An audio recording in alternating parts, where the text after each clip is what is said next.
E aí, pessoal, beleza? Vamos para mais um videozinho aqui, então. Já que eu estava falando do Past Continuous no último vídeo, eu resolvi gravar, então, um vídeo explicando algumas curiosidades, algumas coisas que a gente tem que prestar atenção quando a gente coloca o ing nos verbos, né? O ing, então, ele tem várias funções no inglês, tá? A gente acha que é só fazer o gerúndio, né? O ando, endo, indo do português. Mas não é. O ing, ele tem algumas funções diferentes no inglês. A gente memoriza geralmente mais a do gerúndio, mas ele tem outras funções também que eu vou fazer mais tarde em alguns vídeos. Mas vamos pegar essa do gerúndio porque é o que a gente usa nos tempos contínuos, né? Então é o que a gente acaba memorizando mais fácil e aprendendo por primeiro também. Então, vamos trabalhar um pouquinho aqui com a formação do gerúndio, tá? O que é o gerúndio? O gerúndio é a nossa terminação NDO do português, ando, endo, indo. Ele te dá essa ideia de que a ação está em progresso, que a ação está acontecendo, tá? Então, por exemplo, se você tem o verbo andar, você tem o verbo andar, passar para o gerúndio vai ficar andando, né? Brincar, brincando. Comer, comendo. Beber, bebendo. Dormir, dormindo e sorrir, sorrindo. Só para lembrar um pouquinho a forma do gerúndio em português, tá? Então é essa terminação ando, endo, indo do português, tá? No inglês, para a gente formar esse gerúndio, a gente vai usar essas três letrinhas aqui, ó, ing, tá? Ele vai representar o nosso gerúndio.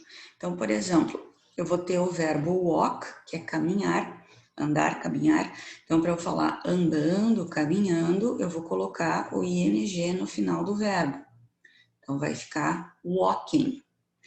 Jump, pular, jumping. Eu não pronuncio esse G, tá? Esse G final, ele para ali na pronúncia. Você vai falar o G, você para, você engole ele, tá? Read, reading. E listen, listening. Então, assim que a gente forma o gerúndio dos verbos em inglês, o ando, endo, indo. Então, por exemplo, eu posso dizer Paul is walking to school. O Paul está andando até a escola, está caminhando até a escola, está indo a pé para a escola, tá? Posso perguntar, what are you reading? O que você está lendo? Então, indicações que estão acontecendo no momento da fala, né? Posso dizer também, opa, I am not listening to the teacher. Eu não estou ouvindo a professora. Então, é bem comum utilizar os tempos contínuos, não saiu aqui a escrita, é bem comum utilizar os tempos contínuos, ou utilizar o ing nos tempos contínuos, tá? Tá com um pouco de delay aqui, eu acho, o meu Zoom. Mas existem algumas regrinhas que eu tenho que cuidar, que eu tenho que observar, algumas mudanças em alguns verbos, né, quando eu coloco o ing. Regra geral é só a gente colocar o ing, né? Então eu tenho, por exemplo, o verbo work, que é trabalhar. Vou colocar o ing, só colocar o ing. Working, trabalhando, tá? Tem o verbo start, começar. Ah, the movie is starting, está começando, né? My mom is cleaning the house. Então, clean, limpar. Cleaning, limpando. Então, regra geral, a gente só coloca o ing. Mas alguns verbos, eles mudam, tá? E alguns não mudam, mas os alunos acham que mudam, né? Que é o caso dos verbos que terminam em y. A gente nunca mexe no y para colocar o ing, tá? Então, eu tenho, por exemplo, o verbo study. que acaba com Y. Nunca vou mexer no Y. Deixa o Y ali e coloca o ing junto com ele, tá?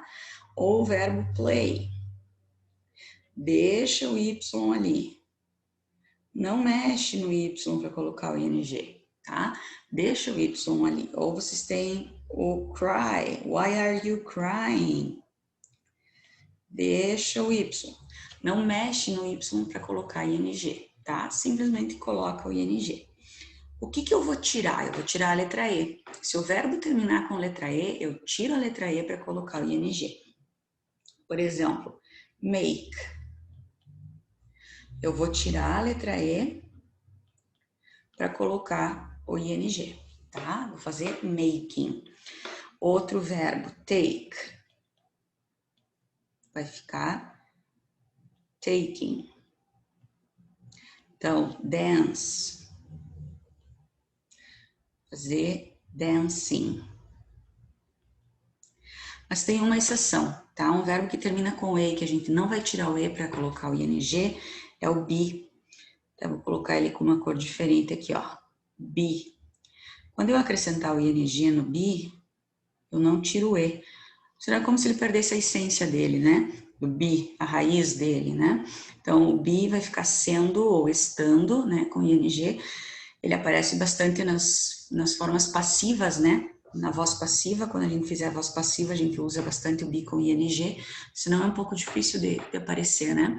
Mas ele a gente não vai, então, mexer, tá? A gente não vai tirar o E para colocar o ing, é uma exceção. Agora, se o verbo terminar com dois Es, e, daí eu não mexo, daí eu não tiro, tá? Por exemplo, o verbo see, que é ver, mantenho os dois Es, não mexo. Agree, agreeing, tá? Não mexo nos dois Es, deixo os dois Es ali, ok?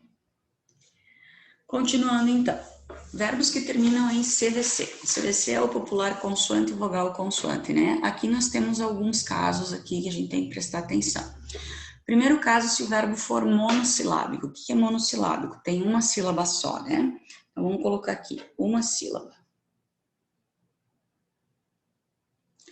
Por exemplo, eu tenho o stop.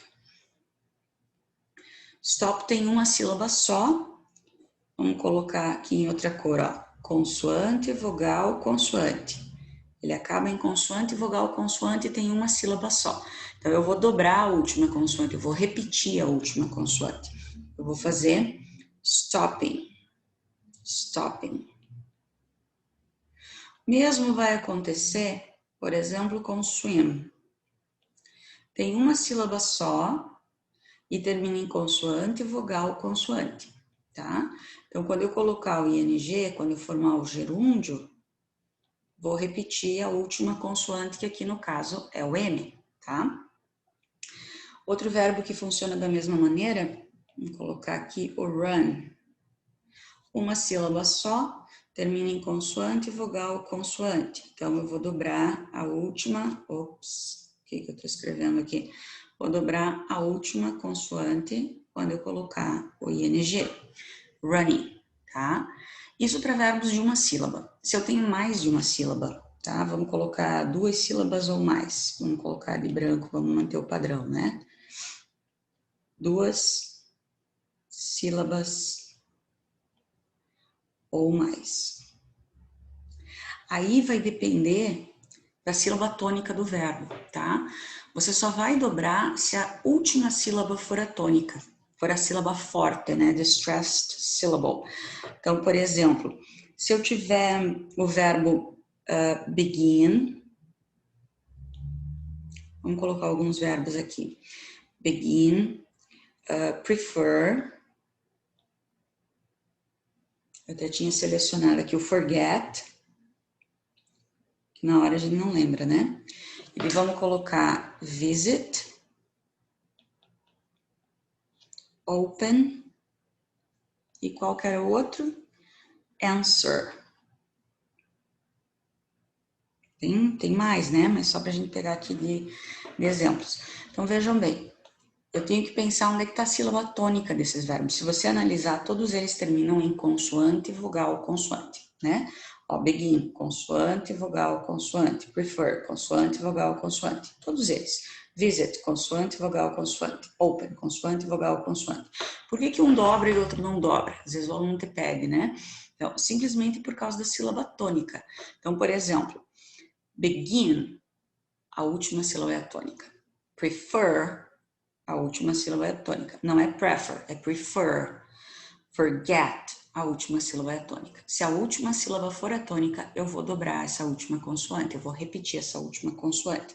Então, vai ficar beginning, ó, repito o N. No prefer, eu repito o R. E no forget, eu repito o T.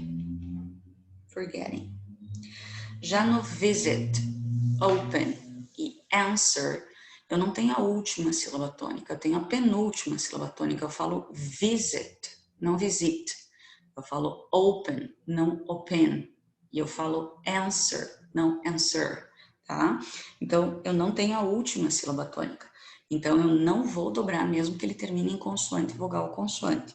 Então, vai ficar visiting, sem repetir a letra T, opening, sem repetir o N, e answering, sem repetir o R, tá? Então, essa é a regra do dobra ou não dobra a última consoante, tá? Passando. Essas duas últimas aqui são duas regras que raramente a gente vê professores ensinando em sala de aula, tá? Principalmente para Fundamental 2. Fundamental 1, então, nem se fala, né?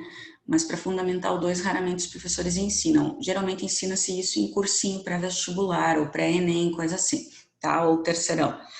Porque são regras mais específicas que são cobradas geralmente em provas de vestibular e ENEM, tá? Que são os verbos que terminam em IE e IC, tá? Por quê? Porque eles são diferentes, né? Então, por exemplo, os verbos que terminam em IE.